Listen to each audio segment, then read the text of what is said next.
जो विदेश जाते हैं काम करने के लिए, मजबूरियां हुआ करती हैं।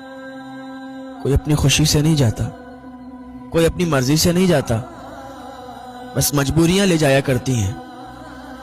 विदेश में जाकर उन्हें वतन की बहुत याद आती है, विदेश में जाकर घर वालों की बहुत याद आती है। जब त्योहार आते हैं तो घर पे वीडियो कॉल भी किया करते हैं, जब कोई फंक्शन होता है तो घर वालों से बात भी किया करते हैं। बहुत याद आती है, माँ बाप याद आते हैं, भाई बहन बहुत याद आते हैं। विदेश में जाकर आंसू बहुत बहाते हैं, काश मैं जल्दी घर पहुंचता। ये मजबूरियां हुआ करती हैं जो लोगों को बाहर रखा करती हैं। कोई भी फंक्शन होता है घर वालों की याद आती है कि काश हम उनके साथ होते। अगर बीवी बच्चे वाला होता है, बच्चों की बहुत याद आती है। बीवी बच्चों को बहुत याद करता है कि अगर हम घर होते तो साथ में फंक्शन में जाते, साथ में हम त्योहार में रहते। बहुत याद आती है।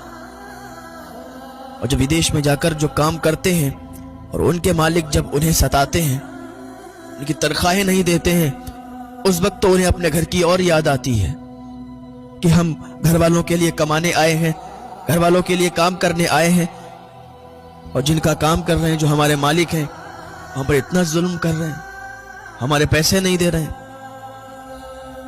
ऐसा ना किया करें।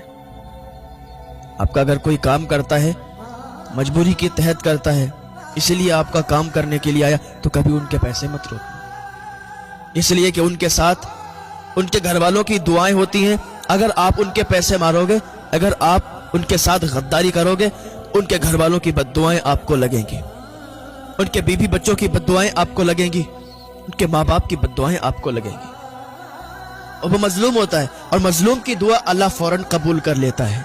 और अगर वो बद्दुआ कर देंगे तो तबाह हो जाओगे, बर्बाद हो जाओगे। अगर कोई तुम्हारा काम करता है, उसकी बद्दुआ नहीं बल्कि दुआ लो। पसीना सूखने से पहले उसकी तनख्वाह दे दो, उसकी मजदूरी दे दो। हाँ साहब, ये खुशी से काम नहीं करते, ये मजबूरियां काम करवाती हैं। मजबूरी क्या नहीं करवाती ना। ये छोटा सा बच्चा होता है, जब ये जवान हो जाता है, घर की जिम्मेदारियां इस पर आती हैं, विदेशों में काम करने के लिए निकल जाता है, दूसरों की मजदूरी करता है, और फिर भी जिसकी मजदूरी करता है, जो इसका मालिक होता है, इसे पैसे नहीं देता। फिर इसे बस एक ही बात सताती है, वो कहता है कि जिंदगी का ये मोड़ कैसा आ गया साहब। वरना मेरी माँ से पूछो कितने लाडले थे हम, जब छोटे थे तो कितना प्यार किया जाता था हमें, कितने लाडों से पाला जाता था हमें। आज जिम्मेदारी पड़ गई।